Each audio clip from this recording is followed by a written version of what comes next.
son muy interesantes por lo siguiente.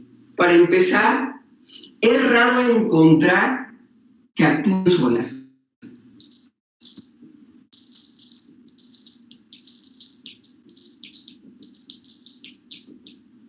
Esto rara vez se ve, ¿sí? Aunque tenemos funciones básicas a la cual un fitorregulador está claramente ubicado, ¿sí? ¿Correcto? Tenemos una acción, vamos a decir, primaria. Hay muchas otras efectos que pueden estar dados por otros fitorreguladores u hormonas vegetales, ¿sí? Entonces, esto, muchachos, ha hecho complejo el trabajo con ellos.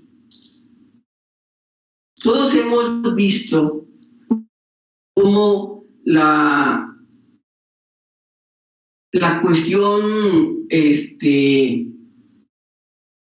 ondas de radio y vibraciones que podemos tener en una melodía pueden ser traducidas en un detector eléctrico. Y esos detectores eléctricos se le llaman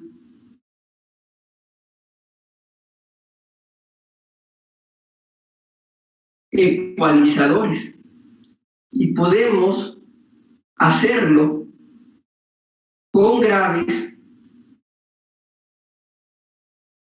o agudos y tener todo un patrón de movimiento digital, visual, de cómo se mueve esa melodía, ¿sí? Pues esto es un símil para decirles que es la acción de fitorreguladores u hormonas vegetales. Todas están actuando, al menos más de 3, 4 en un mismo proceso.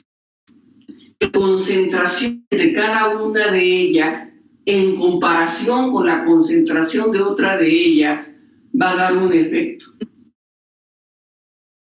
Las son tan complejas, muchachos, como de ahí, pueden tener una a la otra efectos antagónicos, ¿no? Pues esto sería súper padre. Es de auxinas, citocininas, giberalinas, etileno, prasinoesteroides, azúcares o oligosacarinas, vamos a ponerle lado, ¿sí? Que tengan, si una sube, la otra baja, pero son pocos los efectos antagónicos que tienen entre ellas. Son requeridas para desarrollar la parte aérea, son requeridas para desarrollar la raíz. Entonces, imagínense ustedes trabajando en un protocolo en donde requieren diferenciar un tejido. Necesitan aplicar estos fitorreguladores. La gran pregunta es, ¿y en qué concentración lo voy a hacer? Porque una mayor concentración de una menor concentración de otra, ¿sí? Me va a llevar a que se desarrolle un tejido de manera correcta o no. Entonces, recapitulo. Los fitorreguladores, en el mejor de los casos, tienen una acción primaria, pero tienen en sumatoria más. Esto hace que nuestra visión en concentración de hormonas para desarrollar un determinado tejido, parte aérea y subterránea, o sea, raíz, ¿sí? Y tallo y hojas, hará que requiera varios fitorreguladores en diferentes concentraciones para tener este adecuado tratamiento. De forma natural, o sea, en su vida natural, las plantas las producen, pero cuando nosotros estamos en un bioreactor o estamos en una situación artificial que nos permite la biotecnología vegetal, requerimos jugar con esos fitorreguladores. Pues bueno, entonces me queda ya que varían las concentraciones, sí, para lo que yo quiero hacer. Pero hay otro problema además. Los tienen acciones positivas o negativas de acuerdo a la concentración. Es decir, muchas de ellas pueden permitir la parte del desarrollo aéreo, pero cuando las concentraciones se exceden, hacen lo inverso. simplemente es como si el sistema estuviera saturado y no hay respuesta. Entonces, la conclusión que yo he llegado cuando he trabajado con esto es que debo de ser muy cuidadosa en cómo aplicarlos. Y estoy hablando que en su tiempo trabajé en cuestiones in vitro, ¿sí?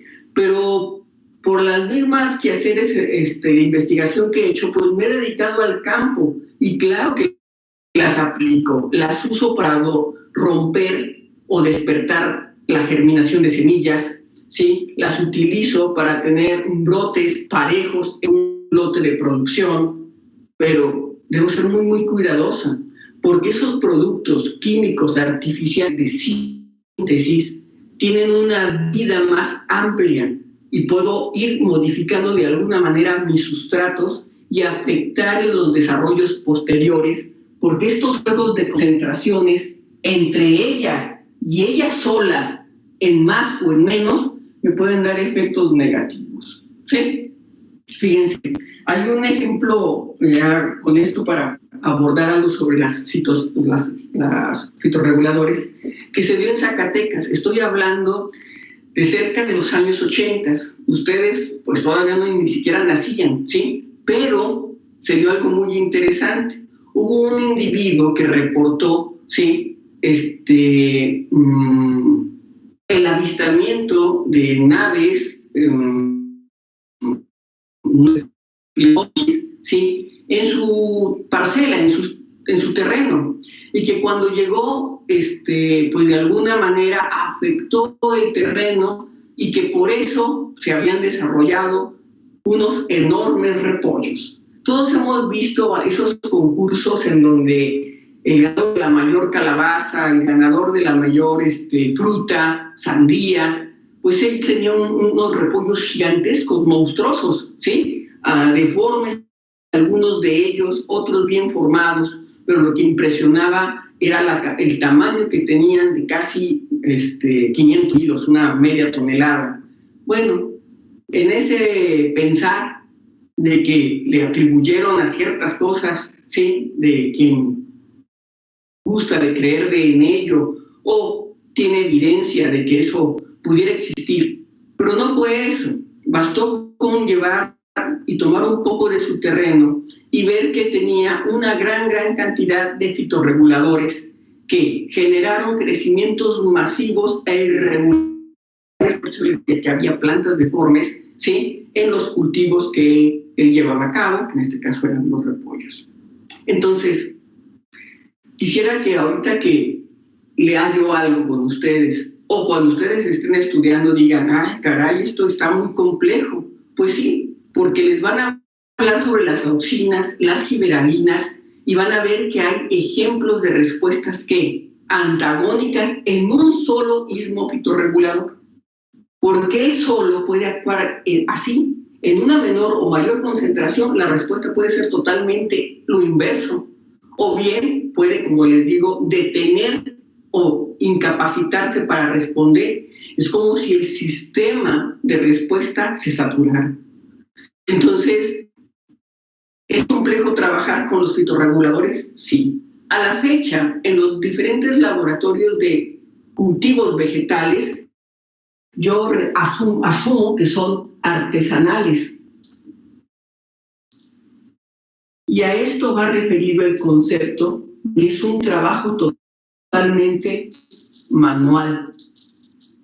Y no me quiero quedar con las palabras del trabajo en la campana de flujo y generar cosas. No.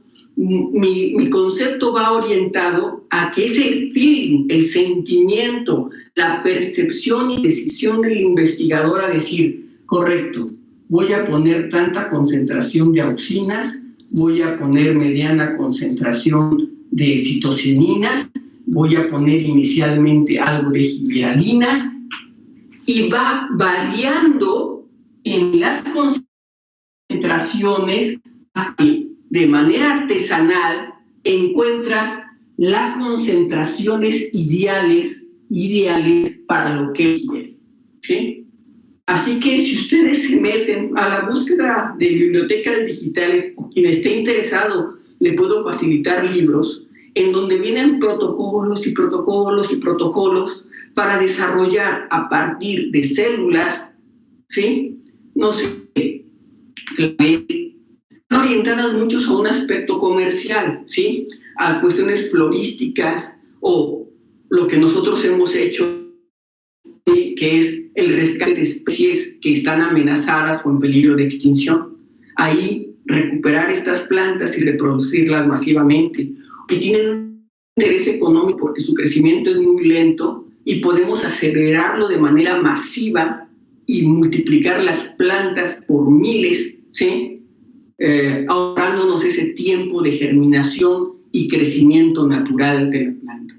Pero todos ellos son paquetes técnicos específicos para cada planta. No tenemos unas concentraciones específicas genéricas para plantas. Sabemos que hay fitorreguladores que se orientan a la raíz, que otros a la parte aérea, otras a la maduración del fruto, pero no deben aplicar la misma protocolo, la misma receta, porque este protocolo es para esa planta específica que en su naturaleza y proceso evolutivo que tuvo, desarrolló sus mecanismos y estableció sus vías metabólicas de respuesta. Entonces, les digo, es un trabajo súper bonito, es artesanal. Van probando si aumento la concentración, bajo la otra concentración, para evitar esos efectos antagónicos entre ellas, pero que favorezcan los desarrollos que nosotros queremos, ¿sí? Entonces, no quisiera que se me vayan a desviarse.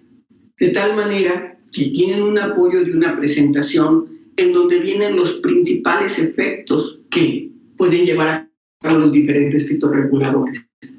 Pero no los hacen solos. Recuerden que siempre hay otras que aunque sean en pequeñas concentraciones, también están participando, apoyándolo, frenándolo, estimulándolo, ¿sí?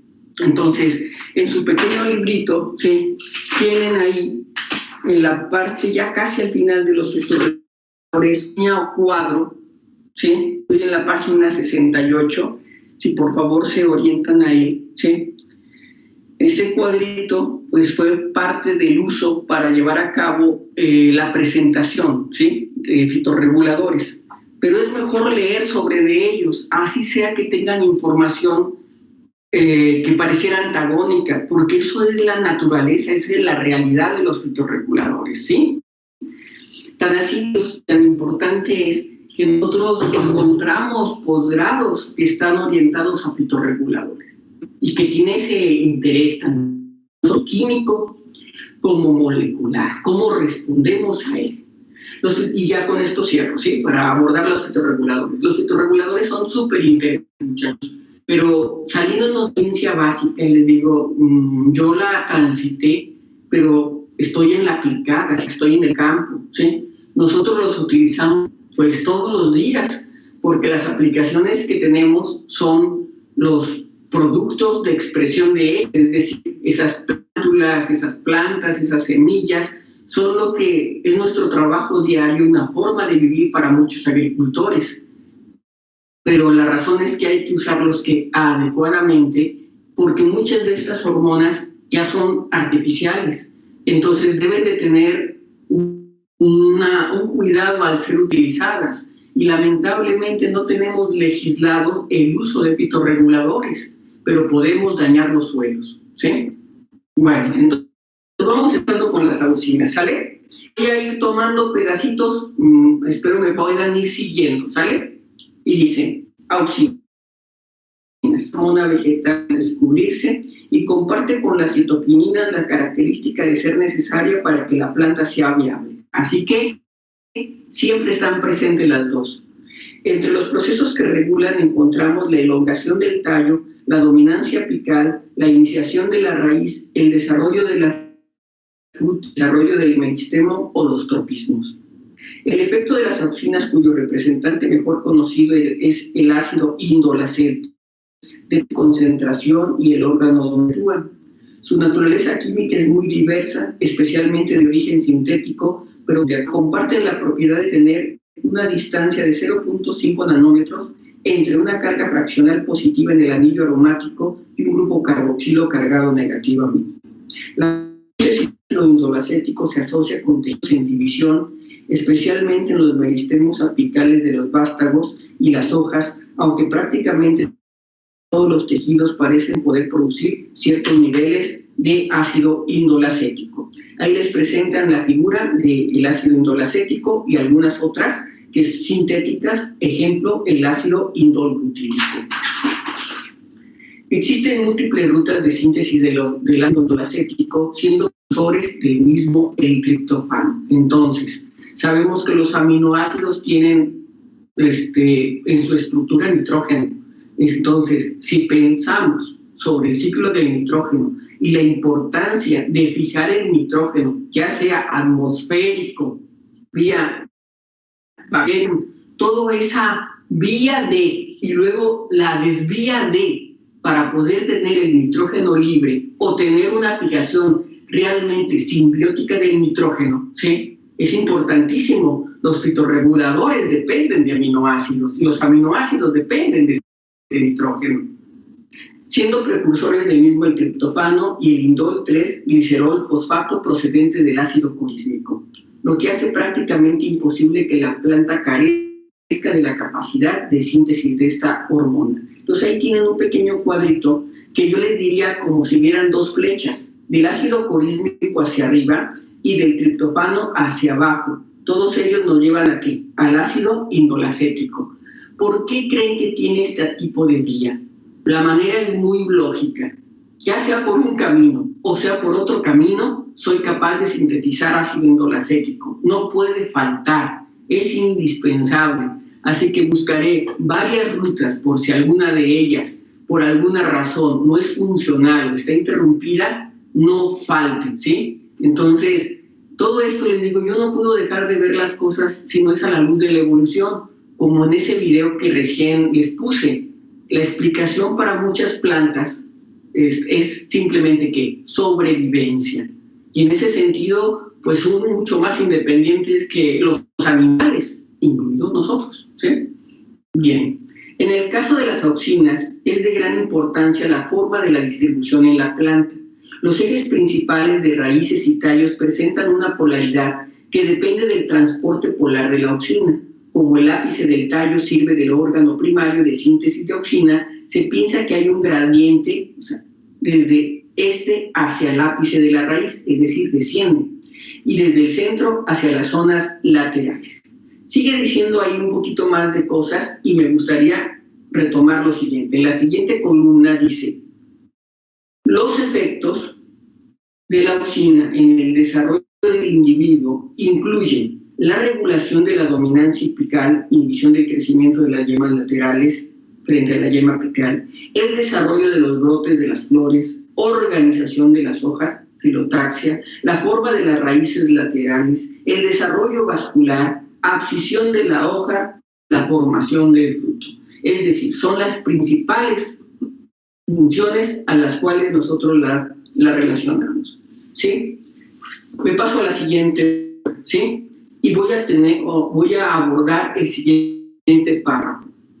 Dice: la abscisión, la caída de las hojas, por su parte, se retrasa en presencia de las auxinas. El contenido de auxina de la hoja va variando a lo largo del tiempo, siendo alto en hojas jóvenes y relativamente bajo en hojas senescentes. La abscisión se produce por la digestión de las paredes celulares de la zona que se romperá, lo cual debilita esa zona. Esto nos lleva a pensar lo siguiente: no he hablado de la formación de la flor y la semilla, son aspectos que veré en la siguiente unidad, pero sabemos que los árboles se les caen las hojas. Esos árboles se les llaman caducifolios, pero hay otros árboles perennes, nunca se les caen. Es otro de los grandes cambios que tienen los grupos vegetales. Pero hablándolo como fisiólogos vegetales, imagínense tanto esfuerzo para crecer como para permitir que se caigan las hojas, pero son necesarias esas acciones porque viven en un ambiente que el dejar las hojas le conlleva un estrés mayor, ¿sí? lugares muy fríos, por ejemplo. Entonces, genera la recuperación, el arrastre de todos los nutrimentos, ¿sí? Y es por eso que nosotros vemos que las hojas cambian de color, ¿sí? Pasan de ese tono verde a un tono violáceo o tal vez amarillo, porque están permitiendo la exhibición de otros pigmentos que no es la clorofila. La clorofila se deja sintetizar y predomina otro tipo de pigmento, y por eso vemos esos cambios, ocres, violetas, amarillos, naranjas, ¿sí? Son muy bonitos los árboles de maple en Canadá, ¿sí? He tenido la oportunidad de poderlos ver, muchachos, y son hermosísimos cuando pasan por ese periodo de caída de sus hojas. Los árboles, las grandes extensiones se ven naranjas, violetas, sí, pero son grandes extensiones. Pero como que nuestra visión debe ir más allá, explicativa, ¿sí? Ellas siguen funcionando. Recuerden que en el espectro de absorción, si bien no son tan eficientes para los 680 o los menores de 700, ¿sí? Siguen siendo eficientes, siguen captando energía hasta su último momento.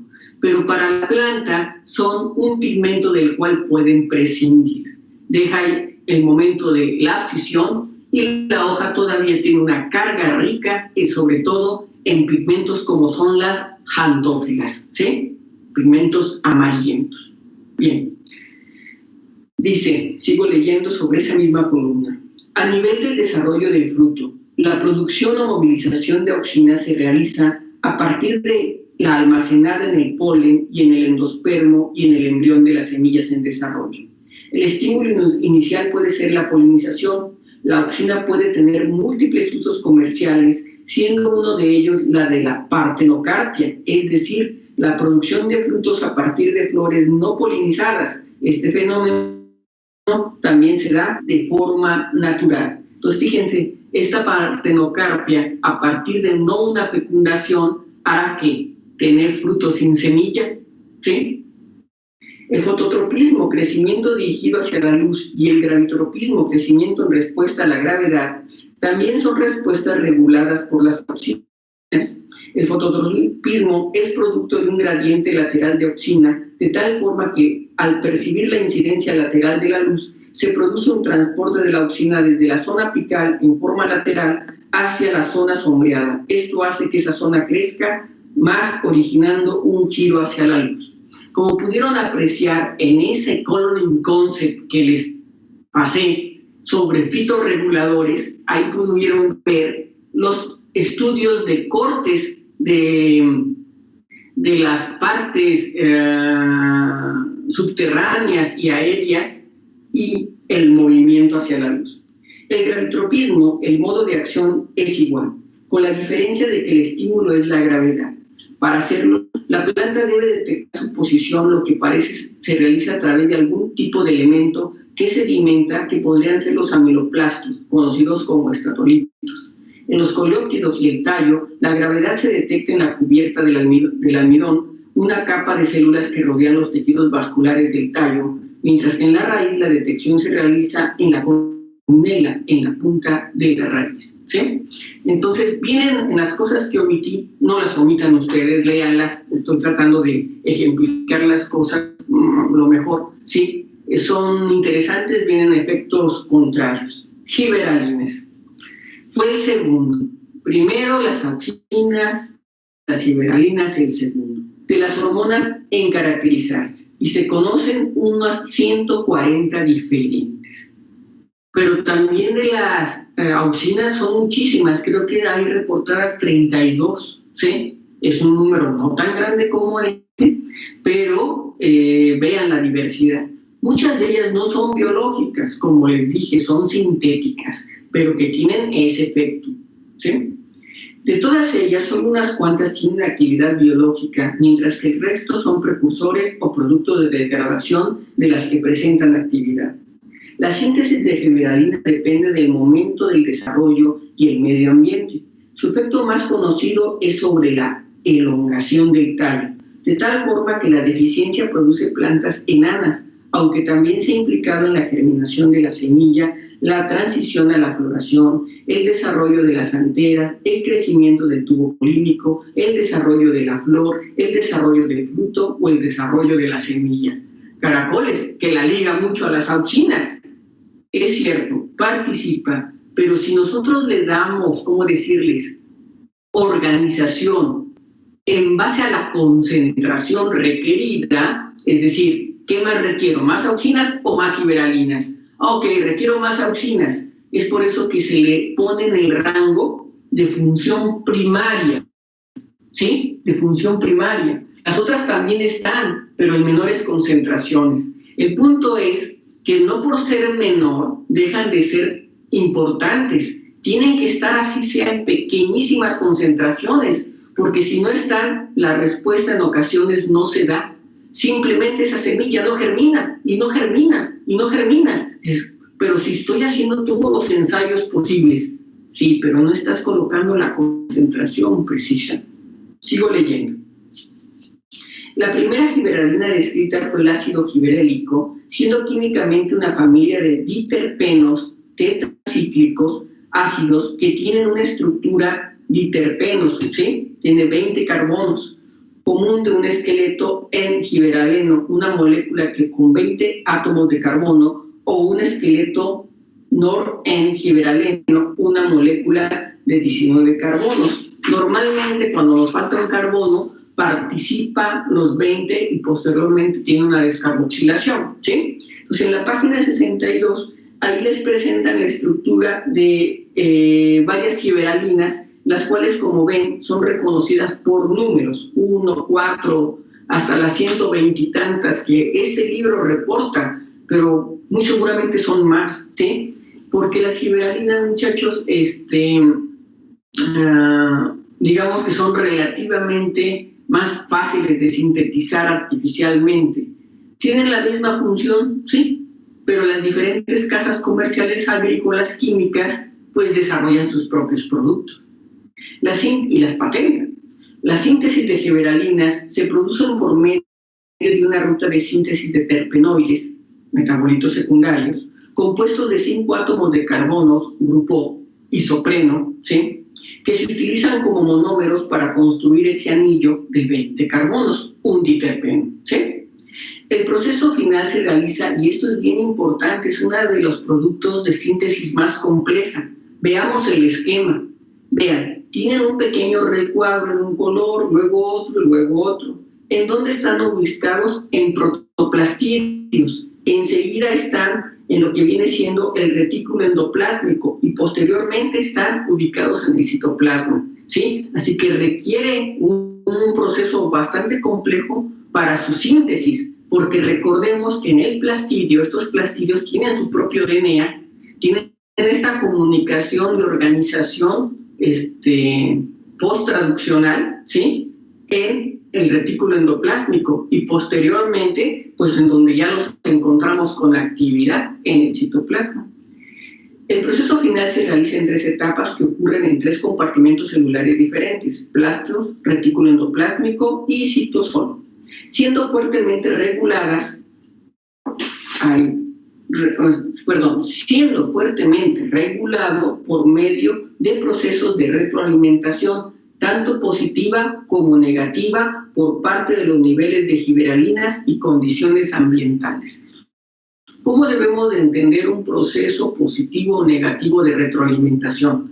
Que ellos mismos, ¿sí?, estimulan la propia síntesis cuando hay pocos, o la propia síntesis cuando hay, o detenimiento de la vía cuando hay muchos, o cuando por acciones ambientales desata la síntesis, aun cuando haya muchos, ¿sí? Entonces, les digo, es bien complejo llevar a cabo el manejo de los fitoreguladores. Lo digo en el laboratorio, que de forma natural a nosotros nos toca más que ver y observar fenómenos, tomar muestras y cuantificar y decir, mira, está relacionado con esto y aquello.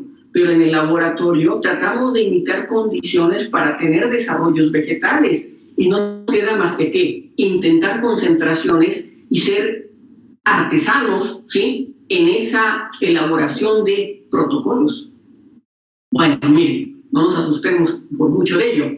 Mucha gente ha avanzado y es por eso que les digo que hay catálogos de protocolos para desarrollos vegetales. En ese sentido, pues ya no estamos tan perdidos, no empezamos de cero. Pero a veces los grupos vegetales, aun cuando están en una misma línea, voy a mencionarles orquídeas, palmas, cactus, agaves, ¿sí? Violetas, orquídeas, como dije al inicio, pues cada una tiene su peculiar tipo de respuesta. Sigo leyendo. A nivel fisiológico, los efectos de las giberalinas son de lo más variado. Y ahí viene ese tema, lo más variado. El tallo produce la elongación al actuar sobre la extensión de los internodos, como se ha visto en las gramíneas. Actúan sobre el meristemo intercalar, que se encuentran cerca de la base del internodo. El crecimiento, pum, pum. Todos hemos comido caña de azúcar. Y sabemos que cuando vamos a ese, pues, no lo llegué a hacer, y es más, lo sigo haciendo, ¿sí? Ir a ese pequeño carrito de ese señor que te vende tus cañitas peladas, ¿sí? ¿Y qué hace? Empieza con su machete a desprender la capa más externa, ¿sí? Pero ¿qué podemos ver? Que él elimina las partes que ligan a una parte de la caña suave con otra. A eso se le llama nudo. Los partes de crecimiento internudos.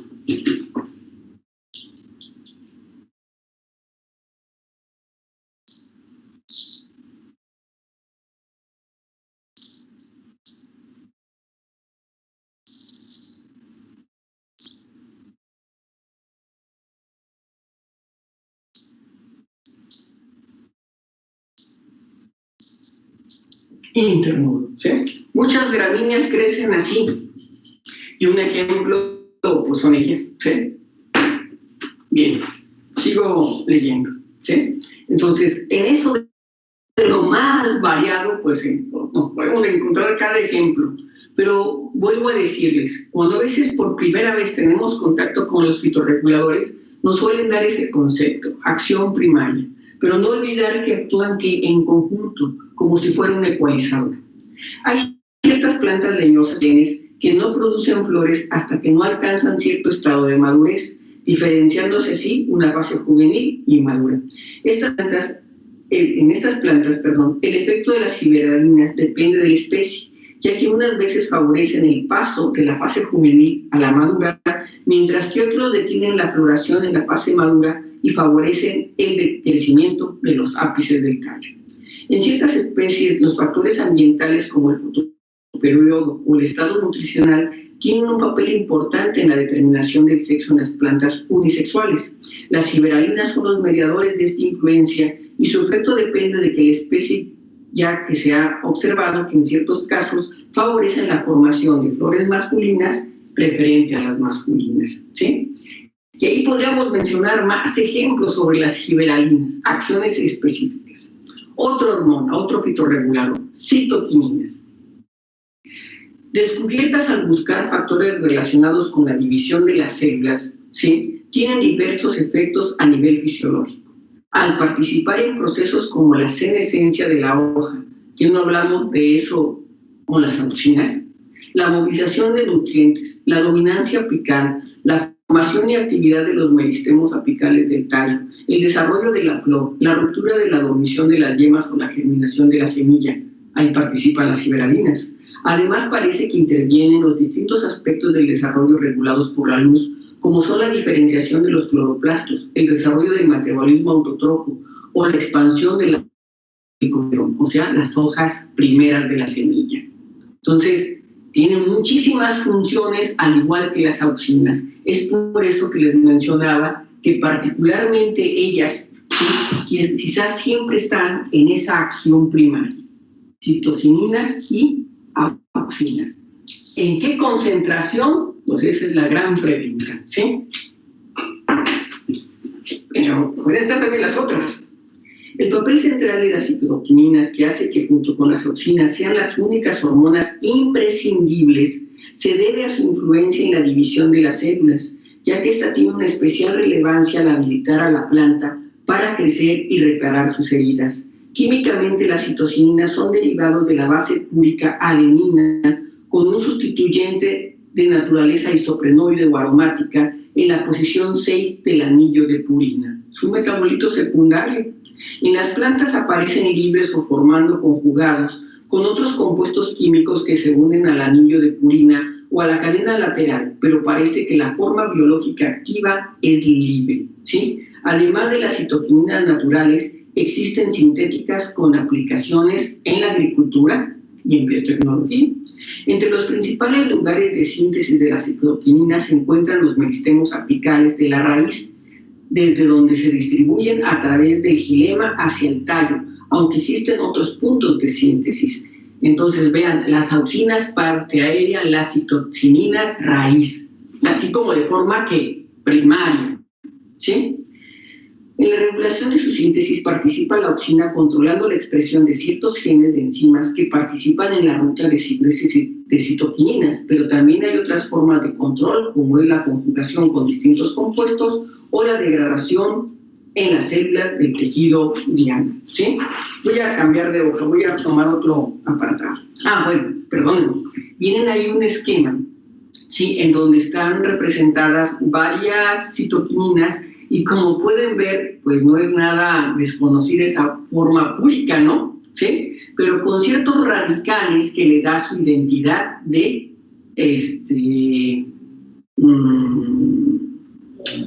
citocinina. Pero lo interesante es que vean estructuras de bases nitrogenadas, ¿sí? Entonces, estas bases jándicas pues son producto también de ¿qué? Metabolismo secundario. Sigo leyendo. Los efectos biológicos de las citokininas son variados, pudiendo actuar de activadores o inhibidores de procesos fisiológicos y metabólicos, o sea, muchos. Me adelanto.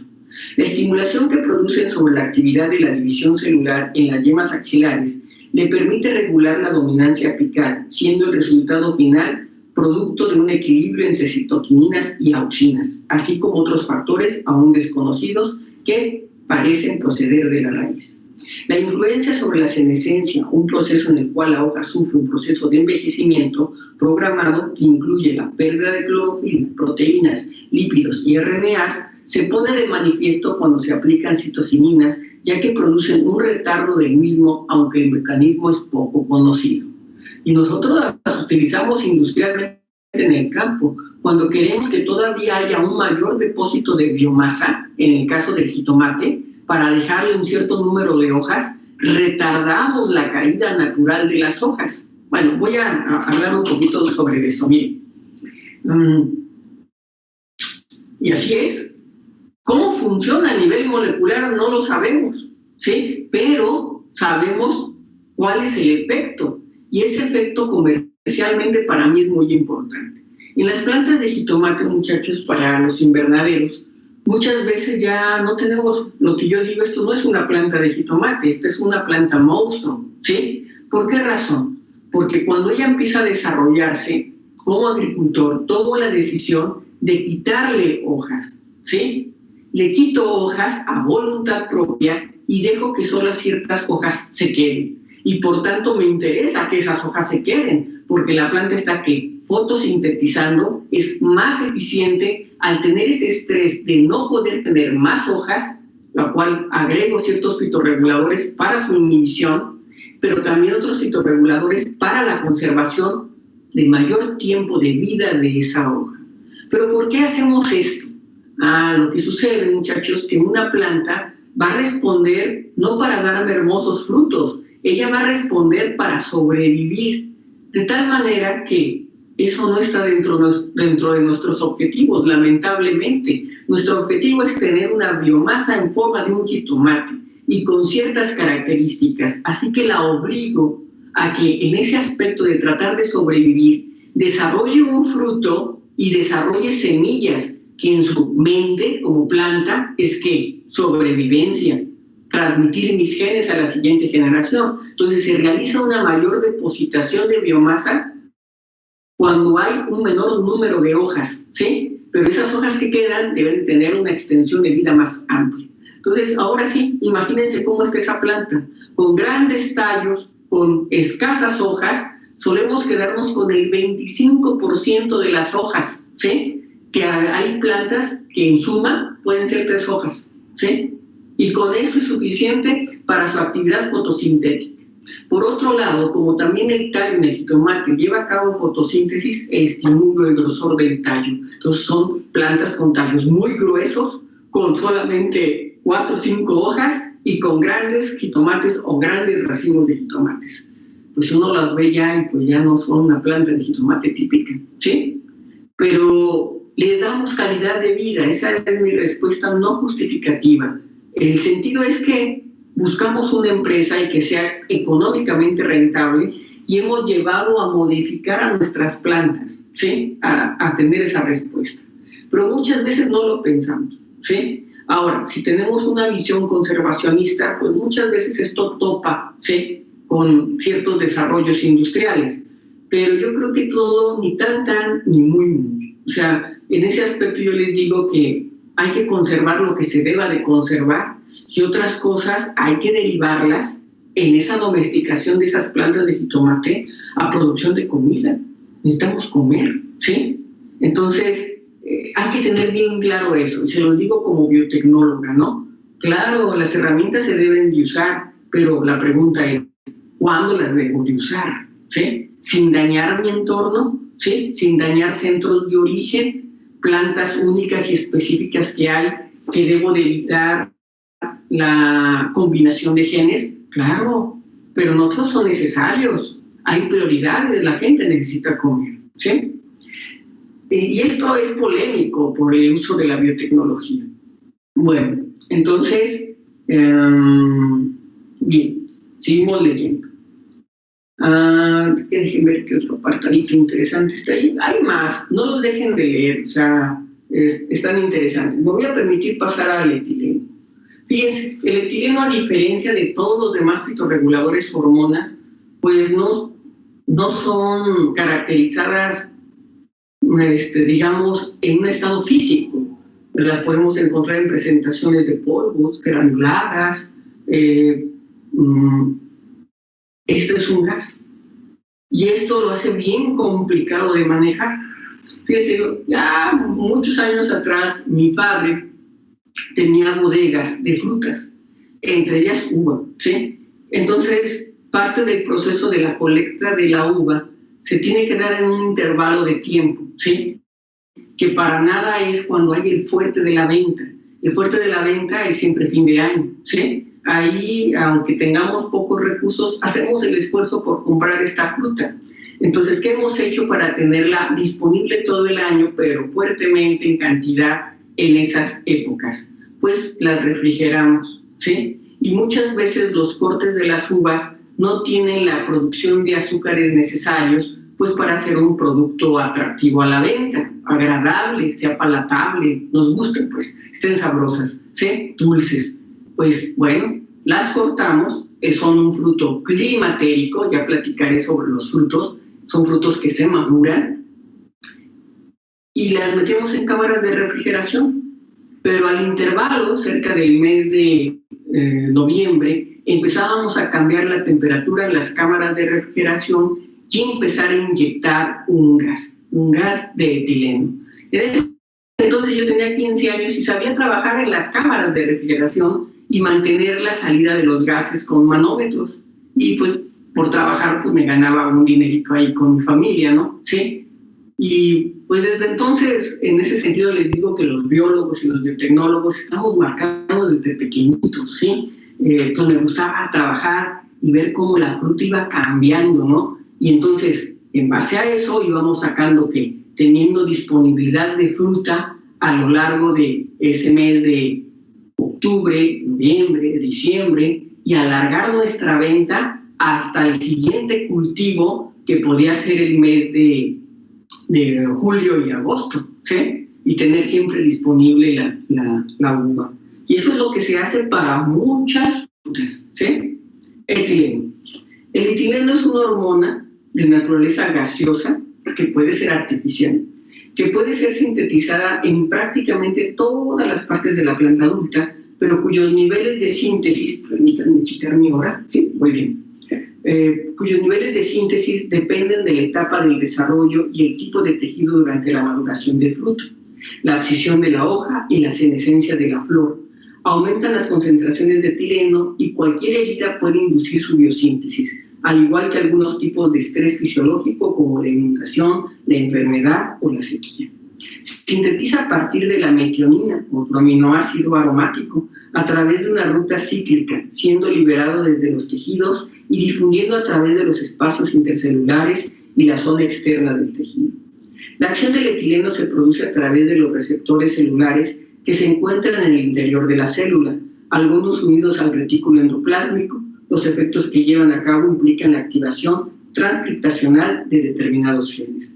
Entre las acciones biológicas del etileno encontramos que participan en la germinación, la maduración del fruto, el crecimiento de la planta, la expansión celular, la división celular, la floración, la senescencia y la abscisión, pero sobre todo en eso de la diferenciación celular, les ayuda a la maduración. La maduración del fruto es importante, ya que supone que las semillas se encuentran listas para su dispersión. Recuerden cuál es la característica de tener un fruto carnosito, antojable, dulce, palatable. Pues para que llegue esa ave, lo picotee, se lo trague y también traga semillas. Y que él, al volar, se desplaza, defeca y libera las semillas. La característica propia dulce del fruto nos conlleva a que alguien llegue, lo coma y luego pele esa semilla y la tire. Imagínense a ese pequeño simio alimentándose de plátanos o de mangos, ¿sí? Liberando esas semillas. Esa es la característica de la parte carnosa del fruto. Aquellas plantas que realizan la dispersión hacia semillas a través de los animales deben de hacer el fruto apetitoso para que estos así conseguir su objetivo. En las plantas que se dispersan sus semillas de forma mecánica, la maduración del fruto supone que se seque y se abra para dispersar las semillas. La iniciación de la maduración va acompañada de un aumento en los niveles de etileno, pero esto no ocurre en todas las especies. En aquellas que son sensibles al etileno, se observa un aumento de la respiración antes de la fase de la maduración, momento que se llama climaterio, fase de la respiración. ¿Se acuerdan que hablamos un poquito sobre la fotorrespiración? Alguien le dice vía de 2 carbonos, en lugar de 4, ¿sí? Es de 2, ¿sí? Por la generación de CO2. Pero este proceso es importante porque ese CO2 es utilizado para la síntesis de etileno. En estas especies, el tratamiento con etileno induce a la fruta a producir más etileno y este actúa de 2 formas, es decir, se retroalimenta positivamente cada vez más. Por un lado, inhibe su propia síntesis en los tejidos vegetales, mientras que por otro estimula su síntesis en el fruto y los pétalos senescentes. Las especies no climatéricas, climaterio, no climaterio, dejémoslo ahorita hasta ahí, ¿sale? Son frutos que maduran y frutos que no maduran. Cuando vea fruto, semillas, hablaré más de él, ¿sí? Dice, las especies no climatéricas, es decir, que no producen un aumento de la respiración y de la síntesis de etileno antes de la maduración. Esta no depende de los niveles de etileno, pero al tratarlas con etileno se produce un aumento de la respiración, pero no una aceleración de la maduración. Epignostia es la curvatura de las hojas hacia abajo cuando la zona superior del peciolo crece más rápidamente que la inferior, respuesta que se desconoce si tiene una función biológica.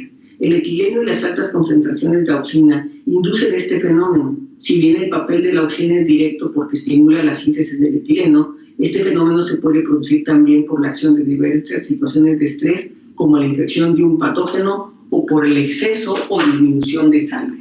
¿Qué es este movimiento? Voy a borrar esta parte de aquí también. Bueno, pues podemos tener algunas hojas, ¿sí?, que en lugar de tener su crecimiento normal, ¿sí?, pueden estar de alguna manera generando esto, ¿sí?, cuando su forma era recta. ¿Qué quiere decir esto? Que esta parte no creció, pero esta otra parte siguió creciendo. Entonces causa que se curve. Esto queda más chiquito y lo otro que más extenso, es más, voy a hacerlo más voluminoso.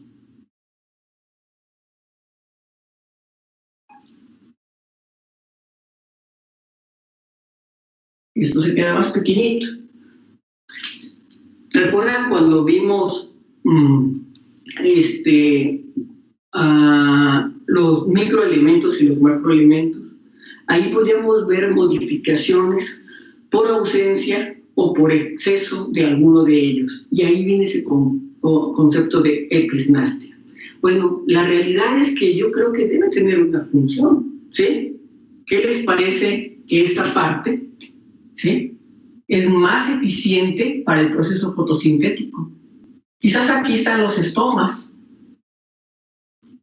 Es necesario el intercambio gaseoso, pero esta cubierta tiene una mayor superficie, ¿no? O sea, las plantas no hacen nada gratis. Eso quiero que lo tengan bien claro. Les cuesta tanto fijar su nitrógeno, les cuesta tanto fijar su carbono, ¿sí?, que su estructura básica son esas triosas, gliceraldehído 3-fosfato y hidroxiacetona, les cuesta tanto el meterlas al ciclo de Calvin y toda esa interconversión que hacen. Ese nitrógeno, imagínense lo costoso que fue transformarlo por vía acción bacteriana, pero luego en la planta de transformarlo, ¿sí?, para dejarlo en forma de amonio. Les cuesta mucho, así que esa fijación de nitrógeno para llevar a este fenómeno de episnastia, claro que es una respuesta. Y una clara es así: si está más grande la superficie, pues tiene una mayor actividad fotosintética, ¿sí? Entonces, ahí viene, muchachos, un pequeño, así como vía metabólica, que les habla sobre la síntesis del etileno, ¿sí? Como ven, es una molécula muy sencilla, por eso es que nosotros podemos comprar tanques de gas etileno, ¿sí? Es muy común que en nuestra casa, para poder madurar nuestra papaya, muchas de nuestras abuelas o nuestras mamás nos han enseñado que encierran en una bolsa de papel, ¿sí?, a nuestro fruto con otros, por ejemplo con guayaba o con plátano, porque estos son frutos que maduran muy, muy rápido, ¿sí?, y liberan etileno. Y este gas es sensible a otros tejidos vegetales como la papaya, la cual le cuesta madurar, ¿sí?, madurar de una manera pareja, uniforme. Entonces maduramos nuestros frutos de manera pues muy, muy artesanal, ¿sí? Vamos a ver qué más hay, ¿sí? Me voy a pasar al ácido abscísico. No dejen de leerlo. El etileno tiene muchísima información y más siendo esa característica gaseosa. Ácido abscísico, abscisión, caída de hojas. Hasta ahorita, si se fijan, hemos visto acciones primarias que desarrollan raíz, desarrollan parte aérea, permiten la maduración, pero siempre hay alguien que es antagónico, es decir, antagonismo primario, y ese es el ácido abscísico. Si las otras suben, la otra baja.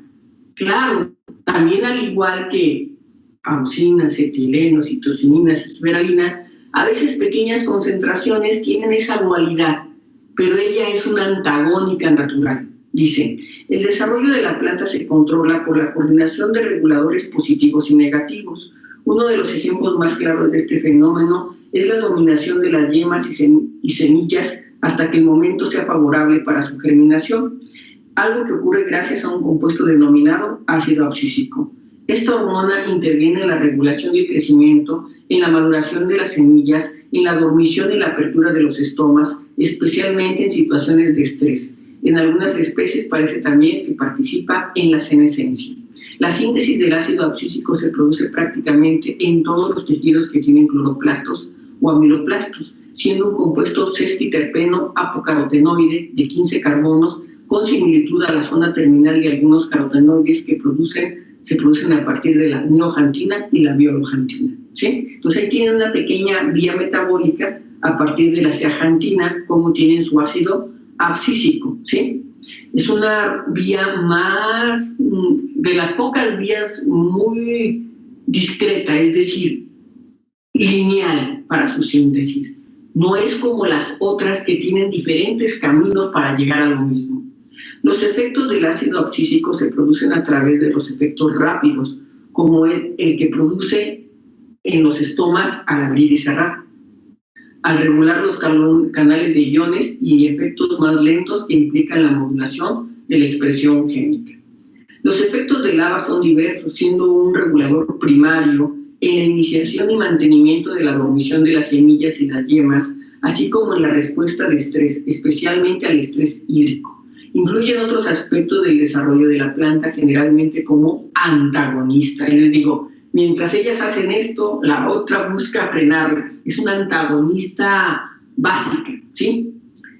De auxinas, etileno, citoquininas, giberalinas y vasostenoides. Entonces, si yo hago una pregunta, promotores naturales y antagonista natural, ¿sí? Sería para promotores naturales, citoquininas y auxinas. Claro, las giberalinas juegan, claro, el gas etileno juega, claro, están ahí. Pero ¿quién frena procesos? El ácido abscísico, es el antagónico natural, ¿sí? A nivel fisiológico, el ácido abscísico interviene en la maduración de las semillas. La maduración presenta 3 fases. La primera consiste en la división celulares y diferenciación de tejidos. Entonces, en esto de la semilla, voy a ser muy breve porque tengo un apartado especial de semillas, ¿sí? Y regresaré a él, pero lo voy a mencionar. En la segunda fase se acumulan las reservas y se detiene la división celular. Y finalmente, en la tercera fase, el embrión se hace tolerante a la desecación, produciéndose la deshidratación de la semilla y la quiescencia. Entonces, ¿qué significa tener una semilla madura? Es aquella que tiene un embrión que está vivo, ¿sí? Pero que tiene todas sus reservas de alguna manera deshidratadas y listas para dormir, ¿sí? Es decir, para estar ¿cuánto tiempo? En uno de los videos del doctor David Attenborough, les presenta unas semillas de, no recuerdo qué planta es, sí, pero creo que es una dalia, recuperadas de algunas tumbas en Egipto y que germinaron. Y bueno, tuvieron una característica muy especial, un pétalo de más, tuvieron alguna mutación. Se les afectó estar dormidas tanto tiempo, pero vean, son capaces de resguardar a la semilla hasta estos estímulos del ácido abscísico hasta que las condiciones ambientales son favorables, ¿sí? Sigo leyendo. La dormición es un fenómeno por el cual se retrasa la germinación de la semilla, ¿sí? Aunque existen las condiciones adecuadas para ello. Su objetivo es favorecer la dispersión a mayor distancia. Entonces, las semillas pueden estar de alguna manera dormidas, como dice ahí, pero también pueden estar en estados latentes permanentes y que requieren concentraciones muy especiales de fitorreguladores para germinar. Entonces ahí les ponen, digamos, los mecanismos para romper la dormancia, que es prevención de la toma de agua, restricción mecánica, ¿sí? Interferencia con un intercambio gaseoso, retención de inhibidores y producción de inhibidores. Entonces, si nosotros, y hay catálogos para romper dormancias, es decir, necesito una semilla que germine y nomás no germina, la siembro y no germinó. Eso no significa que la semilla no sirva, sino que está metida en una dinámica fisiológica de impedimento de germinación. Hay semillas, muchachos, que requieren ser expuestas a condiciones tan drásticas como es algún ácido. Deben de ser escarificadas, o sea, de alguna manera rasguñadas, escarificar, raspadas, para que las cubiertas permitan un intercambio gaseoso, ¿sí? Otras requieren tener un choque térmico, pasar de calor a frío o de frío a calor, ¿sí? Y es como echar a andar su reloj de germinación. Y cada semilla ha desarrollado su propia estrategia. Hay semillas tan nobles como el maíz, la alfalfa, el frijol, que prácticamente no tienen dormancia. Entonces, ¿por qué hay plantas que se resisten a germinar si es una manera de sobrevivir como especie? Lo que pasa es que pensemos y nos metamos en la mente de las plantas. Ella va a decir, espérame, tengo que garantizar que haya la lluvia suficiente. Es decir, que si llega un poquito de humedad, no voy a ser como ese tonto maíz que inmediatamente germina, pero si no tiene suficiente humedad el siguiente mes, morirá. Entonces, ¿yo hago qué? Como semilla desarrollé una estrategia en donde, ok, hay humedad, pero no voy a responder. Voy a responder hasta cerca del día 30, 50, 60, en donde me garantice que hay que un ciclo de humedad permanente. Ahora sí, germino. Imagínense, pensamos que no piensan las plantas, lo hacen diferente que nosotros. ¿Qué hizo ella en este caso? Se garantizó y se lanzó solamente a germinar, a gastar su esfuerzo de sobrevivencia cuando tuvo las condiciones adecuadas, que le garantizaran que tener el desarrollo de plántula a plántula juvenil. Y bueno, correcto, quizás las condiciones ambientales empiezan a cambiar, pero ya tengo un buen soporte radicular, tengo un buen soporte aéreo, puedo fotosintetizar, puedo sobrevivir. Dígame, Víctor. Víctor. No, maestra, soy Fernanda. Ah, Fernanda, perdón. Sí, tenía una pregunta respecto a lo que acaba de decir. Sí. Por ejemplo, en el caso del ambiente, cuando hace frío, pues hay muchos cultivos que necesitan de calor para que puedan crecer. Entonces, el frío limita el cultivo. Sí. Limita pues el crecimiento y la producción. Hay fitorreguladores, pero que se hacen con base en fitorreguladores que ya existen en la planta, por ejemplo, las giberalinas, que mencionaba que pues participaban en el desarrollo de la semilla, el desarrollo del fruto o de, ¿qué más?, de la floración. Entonces, hay inhibidores que se hagan, maestra, supongo, sí, sintéticos. Sí, básicamente funciona, Fernanda, así ha sido. ¿Cómo los hemos sintetizado artificialmente y cómo tenemos inhibidores artificiales? ¿Sí? A raíz de lo que ellos sintetizan, ¿sí? Entonces, una parte de los estudiosos de fitorreguladores hacen eso. Capturamos y capturamos y capturamos fitorreguladores de origen natural y posteriormente los modificamos. Pero no solamente los catalogamos, reconocemos la vía de síntesis natural de ella y eso nos faculta a tener elementos químicos que rompen las vías, ¿sí? Entonces, hablamos de plantas que son más resistentes al frío. Por ejemplo, voy a citar un ejemplo. Aquí en Aguascalientes no es muy tradicional para sembrar sorgo, pero lo está haciendo, porque el sorgo ha sido uno de los cultivos más manipulados con fitorreguladores para ser resistentes al frío, al igual que la avena, ¿sí? Pero el sorgo ha resultado mejor que la avena. Entonces, para utilizar y no dejar las tierras inactivas en los periodos invernales, estamos utilizando esas nuevas avenas que han sido desarrolladas por protocolos a partir de ellas mismas. ¿Qué fue lo que nos mostraron? Que unas cuantas de ellas podían soportar el frío. Bueno, las tomaron, vieron qué es lo que tenían y vieron que era cierto tipo de fitorregulador. Ahora, ¿qué hacemos con ellas?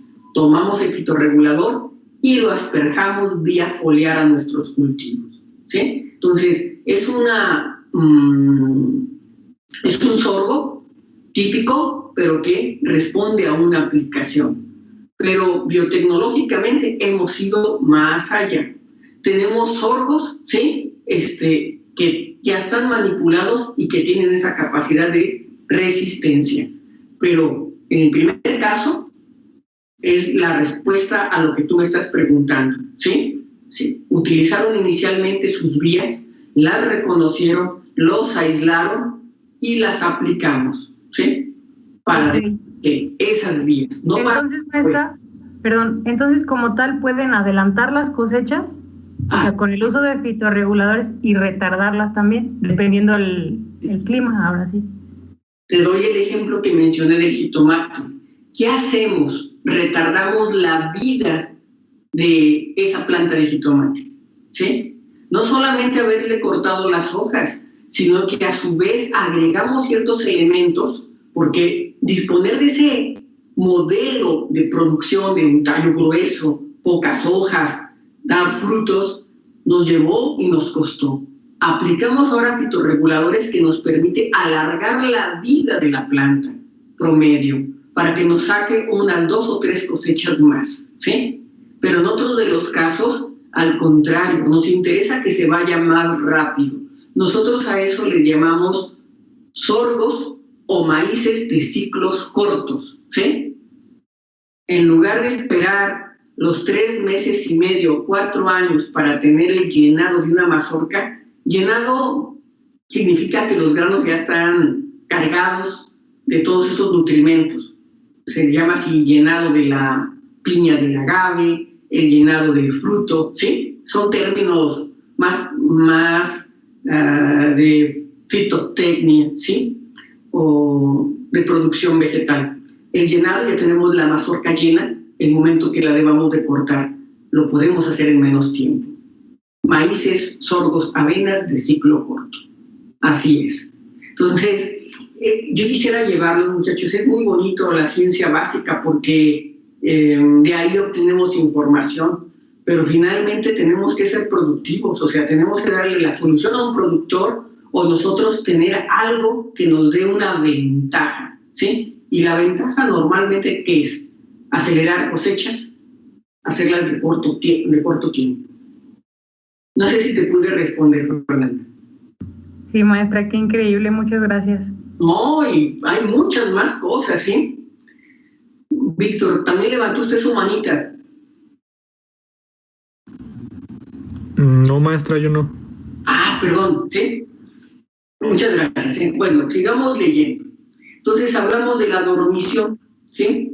Y ahí vienen más conceptos sobre el ácido abscísico, les digo. Por eso me decidí por el libro, porque quedarnos solamente con una tablita pues es muy pobre, ¿sí? Con ejemplos es muy pobre. Enseguidita les hablan sobre otros pequeños elementos conocidos como brasinoesteroides y las oligosacarinas. Y dice, los brasinoesteroides son un grupo de polihidroesteroides sintetizados en bajas cantidades, cuyo representante más activo es el brasinólido, pero que tiene más de 60 representantes. Aparecen en semillas, frutos, tallos y hojas y brotes florales, siendo niveles altos en el polen. Estimulan el crecimiento en tallos y plántulas, favoreciendo la elongación y división celular, mientras que en raíces actúan como inhibidores del crecimiento. Estimulan el gravitropismo, inducen la diferenciación del xilema, retrasan la fisión de la hoja, estimulan la producción de etileno y potencian la resistencia al estrés biótico. Lo interesante de los brasinoesteroides, compañeros, es que bien, como dicen ahí, están altamente concentrados en granos de polen. La estructura de estas formas esteroideas se parece mucho a las hormonas sexuales o a la estructura básica del colesterol. Tan así, muchachos, que varios productos de origen vegetal, estructuras como los brasinoesteroides, han sido utilizados para, con modificaciones químicas en síntesis, ¿sí?, producir anticonceptivos para la especie humana. Pero son vegetales, pues sí. ¿Acaso no vimos el video de la cafeína? Espero que lo hayan visto. Y ahí les hablan de cómo la cafeína, siendo un producto vegetal, puede modificar nuestro cerebro, puede engañar a nuestro cerebro, puede decirnos, no estás cansado, ¿sí? Pero fuera de eso, lo más interesante es que tenemos receptores de membrana neuronal sensibles a la cafeína. ¿Cómo es esto posible? ¿Que acaso los receptores no son el supremo reconocimiento celular? Pues sí, pero es de origen vegetal. Y de ahí entendemos que no somos tan dispares de las plantas, pues este mismo fenómeno se presenta en los brasinoesteroides. Y por último, oligosacarinas. Son carbohidratos complejos que participan en la modulación del crecimiento y el desarrollo de plantas e inducen respuestas de defensa frente a patógenos u otros tipos de estrés como heridas. Entonces, cuando a veces lastimamos una planta, puede secretar una estructura que puede ser gomosa, como son las resinas, que sabemos que es un metabolito secundario, pero otras pueden ser pequeñas azúcares que sellan la herida, taponan y evitan que un patógeno entre. No está muy clara su respuesta, ¿sí? Y su origen, pero es un hecho, es una barrera física que impide que una infección se presente, ¿sí? Bueno, entonces al final viene una tablita en donde les habla del ácido abscísico, el etileno, las citocininas, liberalinas y auxinas, ¿sí? Y les dicen básicamente cuál es su naturaleza química, de dónde derivan, pues, y sus funciones básicas. Recuerden, básicas, ¿sí? Entonces vean, el ácido abscísico básicamente es nuestro antagonista natural. Nuestras auxinas y citocininas son las que gobiernan las funciones principales, ¿sí? Pero en concentraciones diferentes. Pero están auxiliadas del etileno y las giberalinas. Bien. Enseguidita, ¿sí? Viene una presentación chiquita que me gustó ponerla porque a veces hablamos del movimiento de las plantas. ¿Y cómo se mueven las plantas? Pues tienen movimientos, y es en razón de ¿qué? De estímulos, pero también son mediadas por fitorreguladores, ¿sí? Nos vamos viéndola. Les puse otra también de apoyo, no la dejen de ver porque está muy bonita, sobre plantas insectívoras, ¿sí?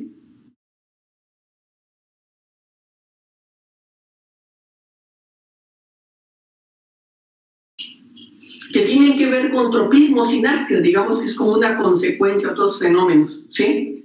Pero también les habla sobre potenciales hídricos y les habla de fitorreguladores.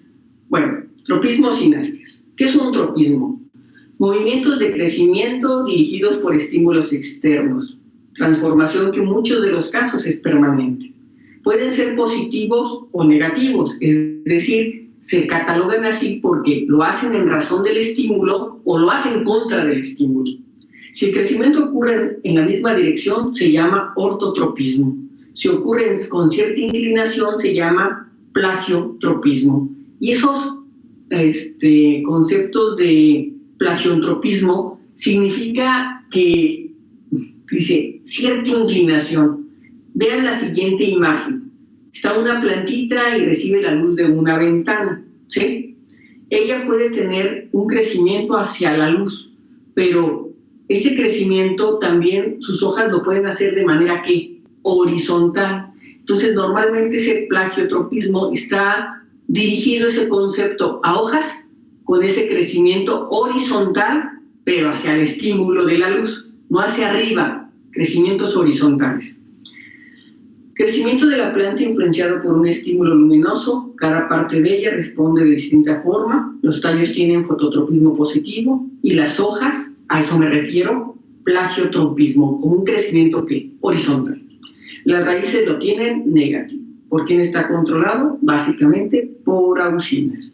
Enseguida ahí tienen un ejemplo del tallo y de la raíz. Vean cómo los estímulos son totalmente inversos, positivo, negativo. Geotropismo. Es exactamente que el foto, pero ahora lo que pareciera ejercer este fenómeno es la fuerza de gravedad. Normalmente las raíces lo tienen positivo, ¿sí? Y la parte aérea lo tiene negativo. Es el inverso. Si nosotros, y vemos ese ejemplo de voltear a la planta por un determinado tiempo, la planta es capaz de ubicarse espacialmente. Eso es lo interesante. ¿Cómo lo lleva a cabo? ¿Cómo tiene esa memoria? Como lo que nos dijo Víctor, ¿sí? En ese video. Bueno, tiene unos componentes muy particulares conocidos como estatolitos, ¿sí? Y como dice ahí, los estatolitos se encuentran en el ápice del tallo y en la apófia de la raíz.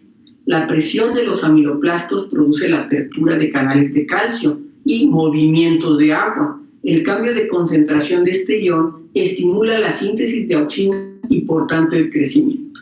Entonces, en la siguiente lámina vienen ahí unas fotografías en donde primero reconozcamos qué son. hay unas estructuras morado intenso señalados por esas flechas que refiere a los estatolitos. Si esta planta cambia de posición, y cómo decirlo, estando en posición vertical, lo pasa a posición horizontal, estas pequeñas esférulas de almidón son capaces de ¿qué? De moverse y buscar un equilibrio. Y dice ahí, en su orientación vertical normal y después en su posición horizontal, pues vemos la posición de los estatolitos. Pero no solamente es eso, el estatolito conlleva a la respuesta, ¿sí?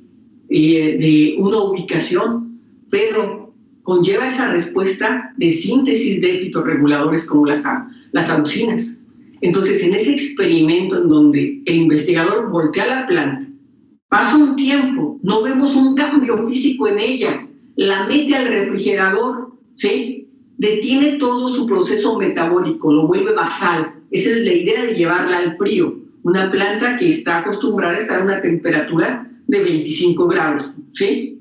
Pero la síntesis de auxinas se dio, el estímulo, el golpe de estímulo se dio. Así que cuando las saca y las vuelve a observar y las deja un tiempo a que estas auxinas den la respuesta, la curvatura se da, sin que la planta esté inclinada. Respondió tardíamente al estímulo, ¿sí? Pero no está comprobando el efecto del tiempo tardío, no. Lo que estamos investigando y demostrando es la respuesta A y que es capaz de guardarla, así sea que la metió al frío, la metió en esa laguna mental, ¿sí? Hay otros fenómenos que se llaman tigmotropismo, que causa un crecimiento desigual que conlleva la curvatura, muy parecido a lo que hablábamos, ¿no? De la epignasia. Pero esas curvaturas le permiten a la planta una función especial, que es asirse sobre superficies. Entonces, tiene un estímulo ¿qué? De contacto, pero también de síntesis. ¿Alguien quería preguntar algo? ¿No? Sí, yo, maestra. Mándeme, Eduardo. Sí, bueno, es que en cuanto al, la hormona de ABA, el ácido abscísico, Sí. Tengo dudas sobre cuál sería el efecto de no tener esta hormona. O sea, dijo que era como un inhibidor de los demás procesos. Entonces, o sea, ¿qué pasaría si no la tenemos? Bueno, en realidad, como empezamos el capítulo, todas las plantas las sintetizan, tenemos todos, ¿sí? Es como, voy a dar un símil animal. Nosotros producimos tanto estrógenos como andrógenos, pero de acuerdo a nuestro componente cromosómico XY o XX, ¿sí? Tenemos genes que se transcriben en una síntesis mayor y en una inhibición, porque en realidad tenemos para ambos, ¿sí? Entonces, tanto estrógenos como andrógenos. ¿Qué es lo que mantiene esa concentración? Mayor andrógenos en varones, mayor estrógenos en mujeres, si ambos producimos ambos, ¿sí? Pues bueno, son procesos también de autorregulación que nos permite tener esas concentraciones y que los varones tengan esa distribución de grasa en su cuerpo y esa distribución de grasa en las mujeres. Tenemos ambos. En el caso de las plantas es algo parecido. Tenemos las mismas concentraciones de hormonas, pero siempre todas las plantas los tienen. Si tú eres muy tajante y me dices, no tengo esto, ¿sí? Pues finalmente debes de tener una acción en cascada de respuesta. ¿Qué quiero decirte con esto?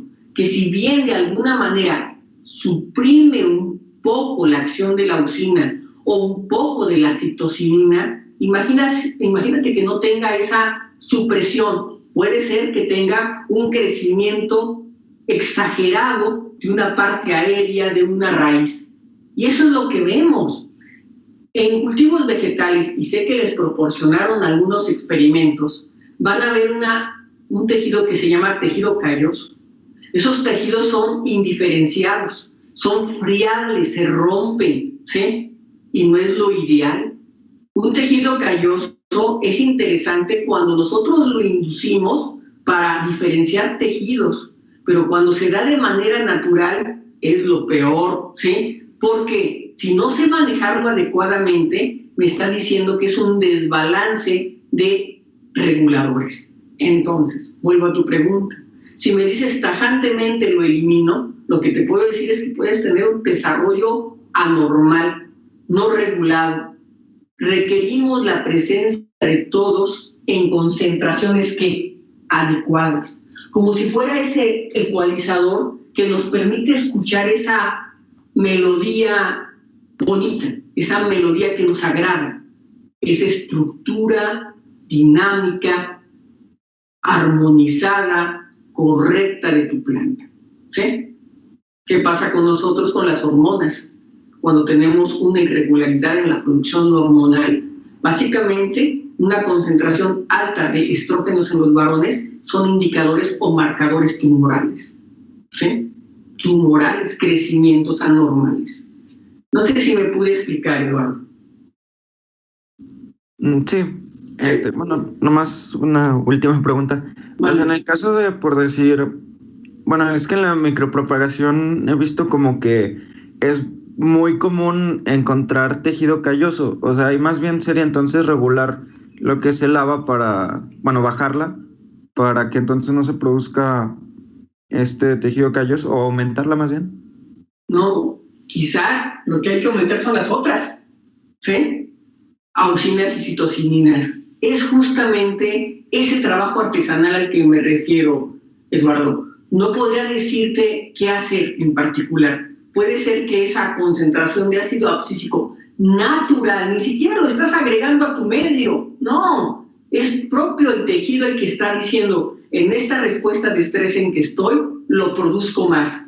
Entonces tengo que inhibirlo de alguna manera, ¿sí? Y puedo quizás inhibiéndolo poniendo otra concentración de auxinas. Pero atención, puedo tener otros componentes, Eduardo y compañeros, que inhiben el fitorregulador, ¿sí? Bloquean la vía, ¿sí? Pero esto depende de la especie vegetal con la que estás trabajando. Fíjense, lo que uno no busca, como comentaste, es que en tu experimento tengas tejido calloso. Ese tejido calloso pues no está diferenciado, está gastando energéticamente a mi experimento, porque puede ser fotosintético, pero no me está dando lo que yo quiero. Pero en muchos casos el tejido calloso es tener un tejido inicial para promover la diferenciación de otros tejidos, ¿sí? Entonces no es tan malo, pero cuando estamos gastando energéticamente todo un protocolo y nos vamos a tejido calloso, que es una historia empezar con él, ¿sí? Una historia económica, pues no es un buen resultado, ¿sí? Entonces, el que tú me digas bajarlo o aumentarlo o inhibirlo, todas esas serían posibilidades a seguir. Ok, muchas gracias, maestra. Muy bien. Y también, bueno, es que a mí sí me interesa la bibliografía que nos comentó hace rato. Claro que sí, la pongo disponible. Miren, si no está tan pesada, la subo por el aula. Si está muy pesada, la subo por Teams. ¿Sale? Ok, muchas gracias. Muy bien. Entonces, nada, para dejarlos descansar un ratito, ¿sí? Espérenme, algo. Tigmotropismo, estábamos hablando de esos crecimientos desiguales y básicamente en donde los encontramos en los llamados zarcillos. Estas pasifloras, estas parras, plantas de uva, de vid, ¿sí? Que son capaces de crecer y son modificaciones de hojas y de prenderse a superficies, como pueden ser paredes que tienen cierta rugosidad o claramente, como ven ahí, una pequeña regletilla o rejilla de madera, ¿sí? En donde se puede prender estas plantas tipo enredaderas. También podemos tener quimiotropismos y el mejor ejemplo a mí que me gusta pues es la generación del tubo polínico para la germinación, ¿sí? Es un crecimiento acelerado, ¿sí? Hacia lo que viene siendo el óvulo y que tiene un sentido. Ahí viene una pequeña fotografía de una planta que se llama cúscuta, ¿sí? Es una plantita de tonalidad naranja, y véanla cómo está enredada sobre otra planta. Esta planta no solamente tiene la peculiaridad de ser naranja, no es eficientemente fotosintética, es una planta parásita, ¿sí? Es capaz de formar unos austorios y penetrar a la célula hospedante y alimentarse de ella. Hay otro estímulo, así como el fototropismo, el gravitropismo, que es el hidrotropismo, y normalmente lo podemos observar en las raíces. Vean ese video, les digo, de video francés, me gusta mucho, uno, porque es una visión de científicos europeos. Eso cambia mucho de la visión americana que tenemos, pero ahí les muestra, vean esa secuencia si nada más quieren, del crecimiento de la raíz, ¿sí? Al estímulo del agua. Otro es el aerotropismo, vean, un crecimiento de la raíz cuando tú tienes un ambiente saturado. Estos ambientes saturados son a base ¿de qué? De rocío.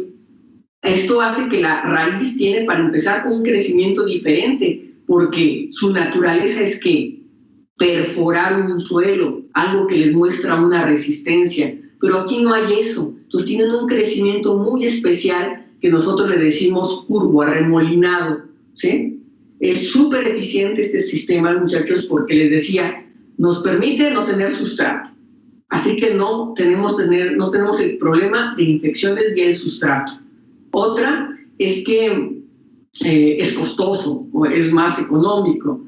El segundo, que la administración de los nutrientes por la raíz en ese ambiente puede llegarlo a una saturación tal que ella no va a tener una limitante de esfuerzo, ¿sí? Para obtener un recurso de absorción. Otro de los fenómenos, pues, es la temperatura. Presión atmosférica, ¿sí? Temperatura, luz, agua, ¿sí? Termotropismo. Vean cómo están estas hojas. Es una planta de hojas de estructura palmeada, es decir, tiene varios foliolos, y cómo están hacia abajo por el estímulo de la luz, ¿sí? Hay otro concepto conocidos como nastias. ¿Cuál es la nastia y cuáles los tropismos? Los tropismos son movimientos a un estímulo: temperatura, gravedad, luz, humedad. Y las nastias son movimientos rápidos. ¿Pueden ser estímulos? Sí, pero la característica es que es un movimiento rápido y puede llegar a recuperar, ¿qué? Su posición original. En cambio, los tropismos pueden ser movimientos permanentes, ¿sí? Dice, movimientos rápidos que pueden ser reversibles. No influye la dirección del estímulo, ¿sí? Entonces, veamos. La luz puede generar una nastia, se llama fotonastia. El mejor ejemplo, pues, es el movimiento de los girasoles, ¿sí? Pero también hay muchas otras flores que responden. Hay una planta que se llama rayito de sol, un nombre así como muy mexicano, ¿sí? Que al recibir el estímulo, la flor abre, cierra. Es una flor que puede llegar a durar más de unos 15 días. Nictinastia. Todos hemos visto los tréboles, ¿sí? Los tréboles con esos 3 foliolos que tiene, cuando llega la noche, ¿qué pasa con ellos? ¡Pum! Parecen caerse, ¿sí? Es la planta oxalis o don Diego de noche.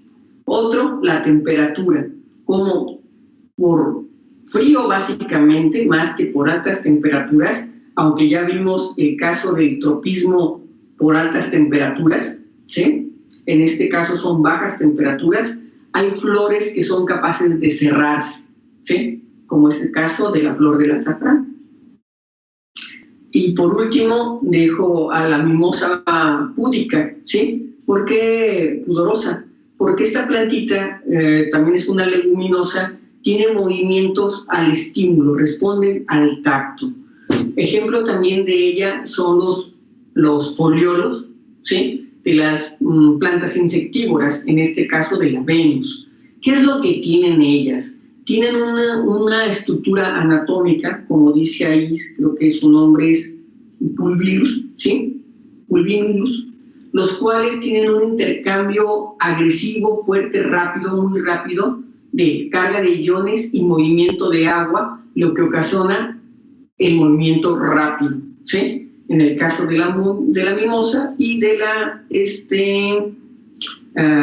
Venus. Pero hoy también participan reguladores de acción rápida. El mayor regulador que participa en esto porque su concentración es alta son las auxinas, ¿sí? Y el 18. ¿Cómo ven? Discúlpenme, hoy la clase se me fue un poquito más largo porque platicamos muchas cosas, ¿no? Pero en cuanto a los fitorreguladores, hay muchas cosas que hablar, ¿sí? Y le digo, ahí si me encuentro otros libritos de protocolos y de fitorreguladores, se los subo, ¿sale? Para que estén disponibles ahí en su archivo. Pregunta importante. Miren, pues yo voy haciendo mi calendario y puse mi examen el martes, como siempre lo hago. Y más porque me preocupaba que me pidieran mis calificaciones a mí como profesor antes de irme. Pero dijeron que podemos entregarlas regresando de vacaciones, ¿sí? Todavía creo que estaban a poner exámenes algunos.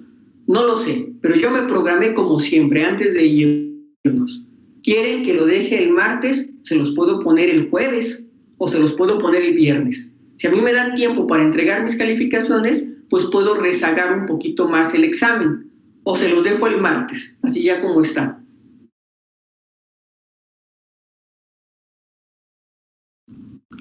No, eso está bien el martes, porque ¿sí? Ya tenemos exámenes esos días.